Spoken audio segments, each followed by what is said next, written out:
Welcome to the Northbound Wealth Podcast. All opinions expressed by Brent, his co-host, or his guests are solely his own opinions and do not reflect the opinions of Northbound Wealth Management LLC. This podcast is for informational and educational purposes only and is not intended as personalized recommendations or fiduciary advice. It is not intended to provide and should not be relied upon for any investment, accounting, legal, or tax advice, or as a solicitation to offer or to buy any securities. Clients of Northbound Wealth Management LLC may maintain positions in the securities discussed in this podcast.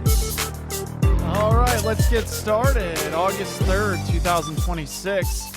Welcome to the middle of summer and the start of August. It's crazy that this year has gone by so fast, you guys. Stocks pushed through another volatile summer week as diverging second quarter corporate reports and the Fed's rate decision whipsawed prices.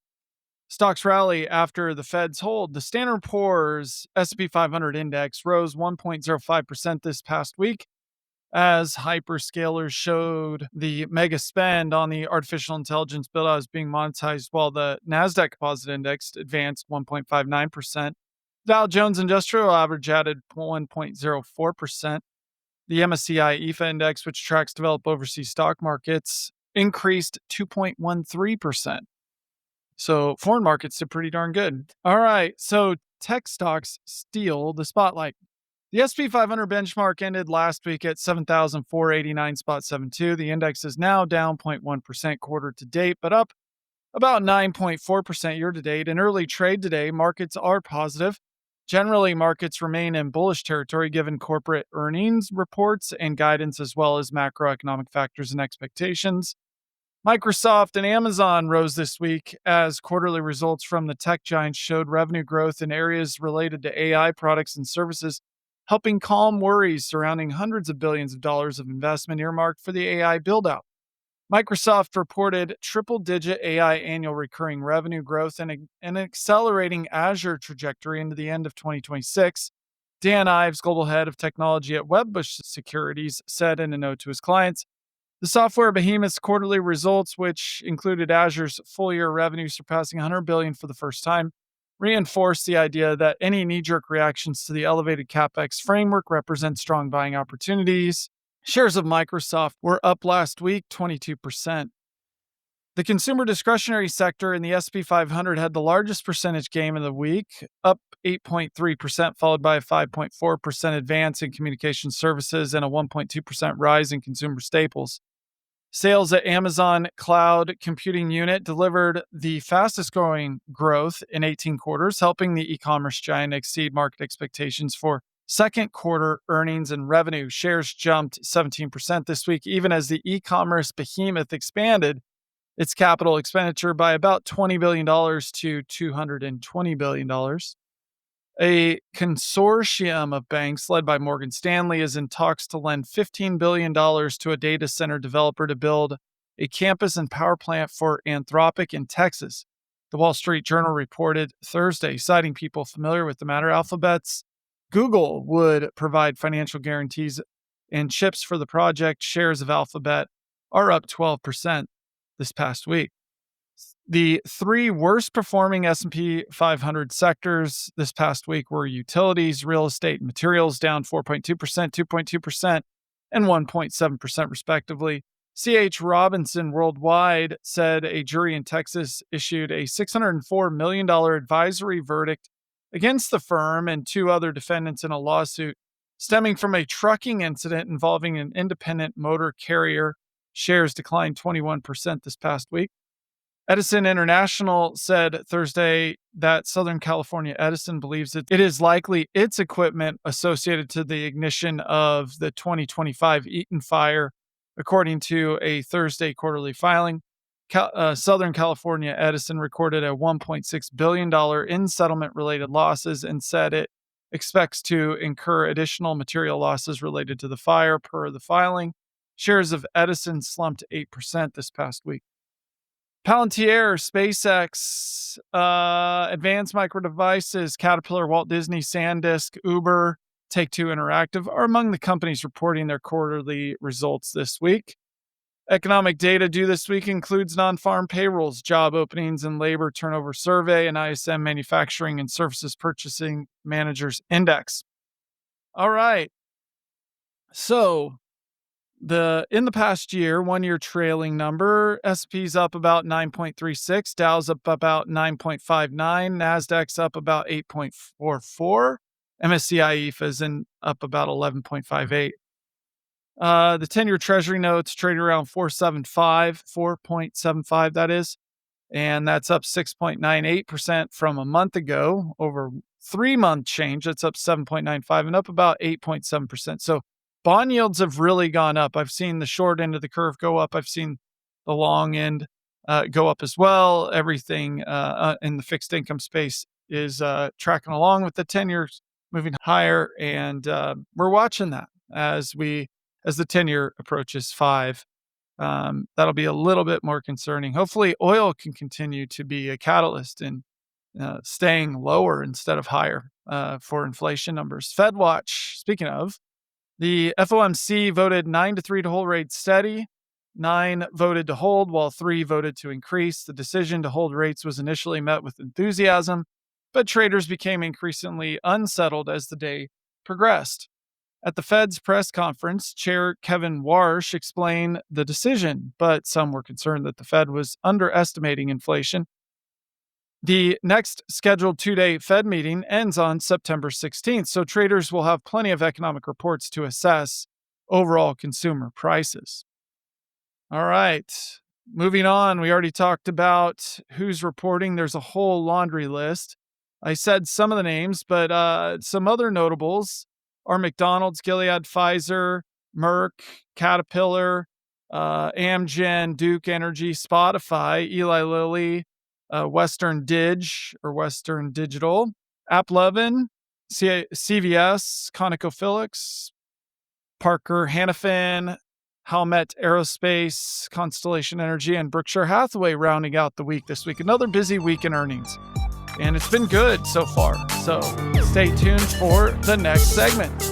Does the new tax law impact your estate strategy? The federal estate tax exemption remains at an all-time high. For some families, that is genuinely good news, but it may also be creating a false sense of security, especially if you live in one of the states that sets its own rules, or if your estate strategy was written before the law change. When the One Big Beautiful Bill Act was signed into law on July 4, 2025, it set the federal estate and gift tax exemption at $15 million per person and $30 million for a married couple, with annual inflation adjustments thereafter. The sunset that estate professionals had been bracing for since these exemption amounts were increased in 2017 never arrived. For most families, this was good news. But here's where the headline tends to be obscure. The federal number is not the only number that matters. For some families, particularly those in certain states, those who own property in multiple states, or those whose estate strategies were written years ago, the law change is precisely the reason to pull your estate documents and take another look with your loved ones and your team of professionals. Summer is a practical time to do this. Families often come together. The year-end rush has not started yet, and there is no more useful conversation to have over a few unhurried days than the ones that answers, does what we have in place still reflect what we want to have after we're gone? The federal number most families will never reach. The federal estate tax exemption of $15 million per individual means that only estates exceeding that threshold owe federal estate tax at death. For married couples, the combined threshold is $30 million.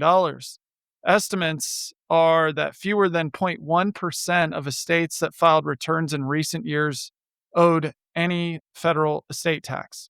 So if you read the headlines after the OBBBA was passed last year and assumed your estate was fine, you may be right, but we've identified 3 scenarios where a closer look is worth the time, regardless of whether your estate is anywhere near the federal threshold.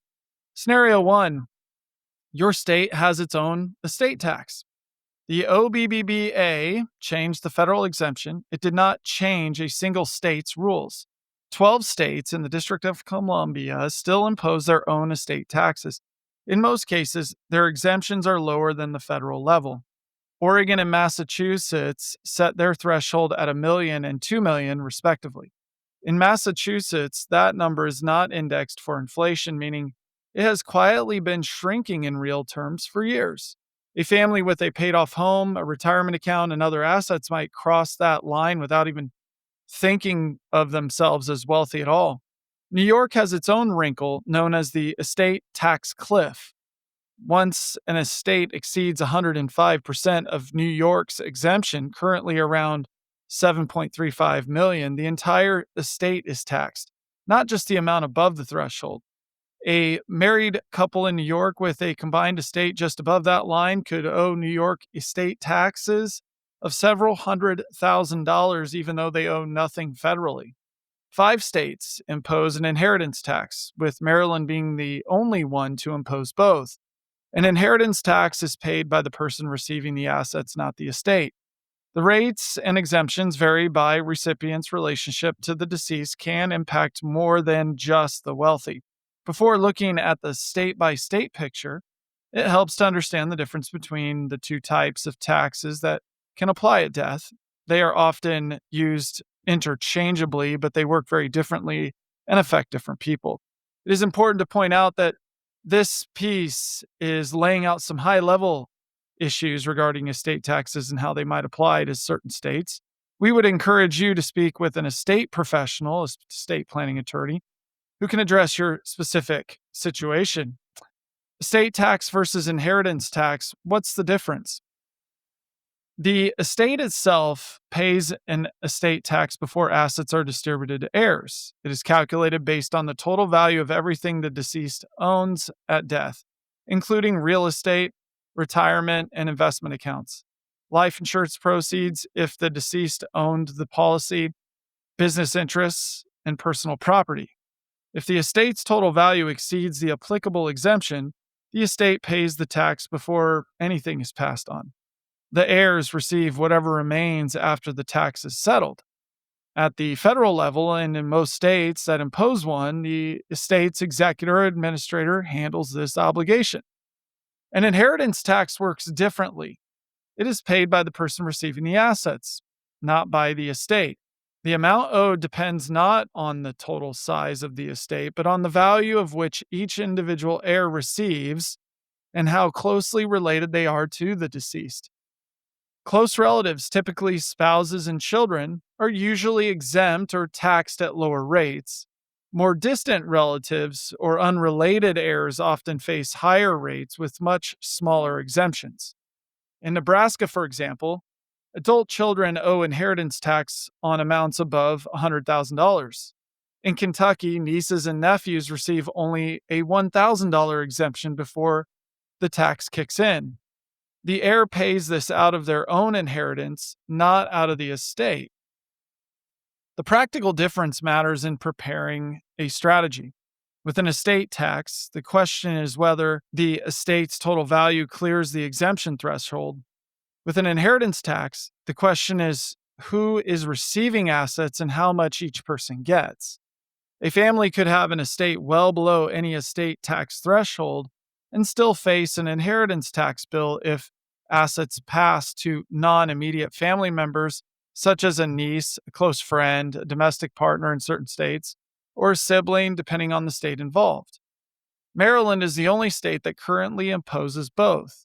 Qualifying estates there may owe state estate tax on the total value of the estate, and the individual heirs may separately owe inheritance tax on what they receive. Spouses are generally exempt from inheritance tax in every state that imposes it, but the rules for other relatives vary enough that it's worth knowing your state's specific treatment. The table that I have out on my blog release shows which states currently impose estate or inheritance taxes, along with approximate 2026 exemptions and top rates. So go out to the website, go to my blog, and check out that table. So where does your state stand on estate and inheritance taxes? And it goes through all the different states and the approximate exemption, the top rates, and the type, whether state, inheritance tax, or both. So go out there and check it out. Scenario 2, you own property in more than one state. So, estate and inheritance taxes follow property, not just people. If you own a vacation home, investment property, or any real estate in a state other than where you live, your estate may be subject to that state's rules, even if your home state has no death tax of its own. For example, a Florida resident with a vacation home in Vermont would owe no Florida estate tax because there isn't one. Still, Vermont's $5 million exemption and 16% flat rate would apply to the Vermont property. Someone who lives in Texas but inherited a rental property in Oregon could face Oregon's $1 million threshold on that asset.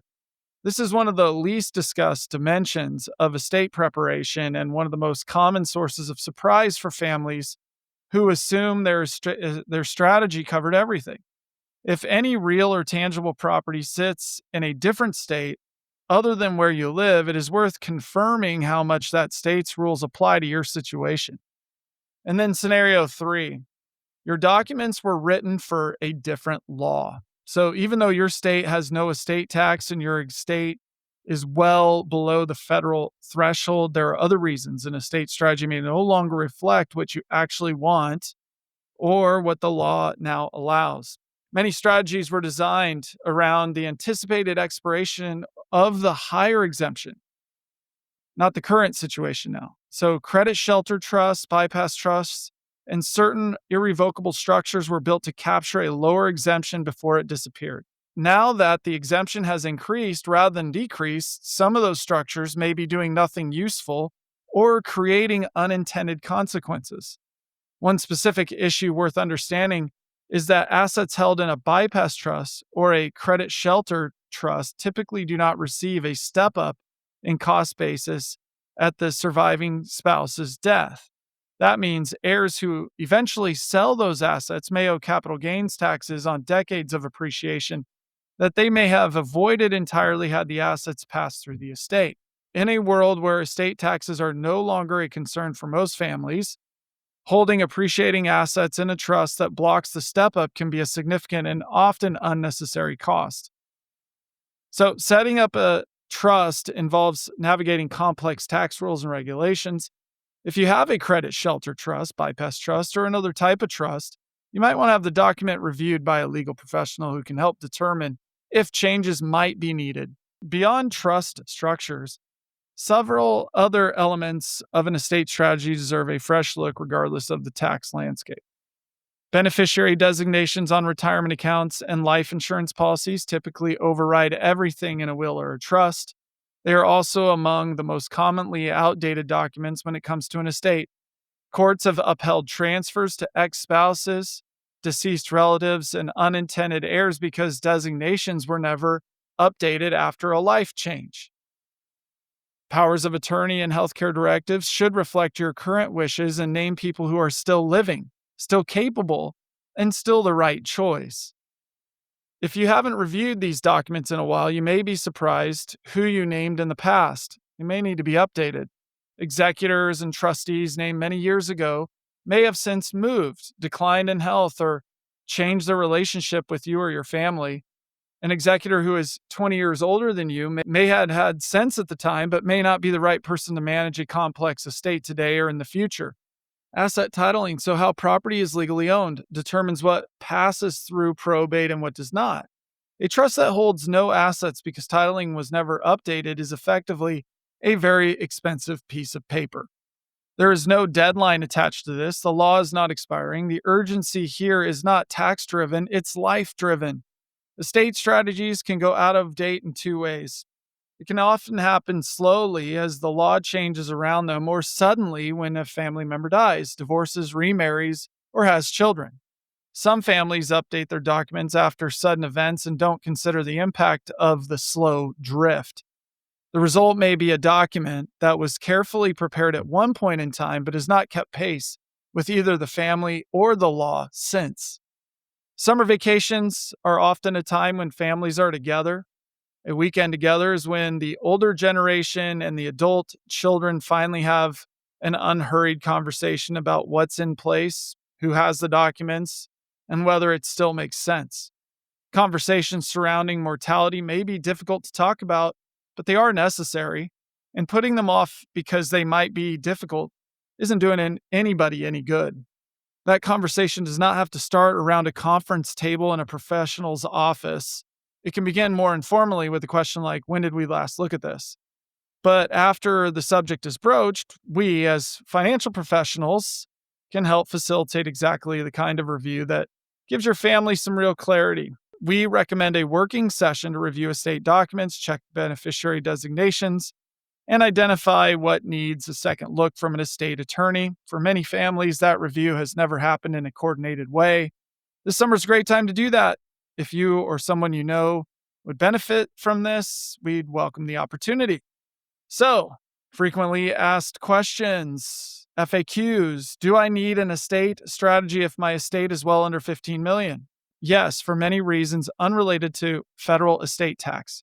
An estate strategy is the legal framework that determines who receives your assets, who manages your affairs if you cannot, and who makes medical decisions on your behalf.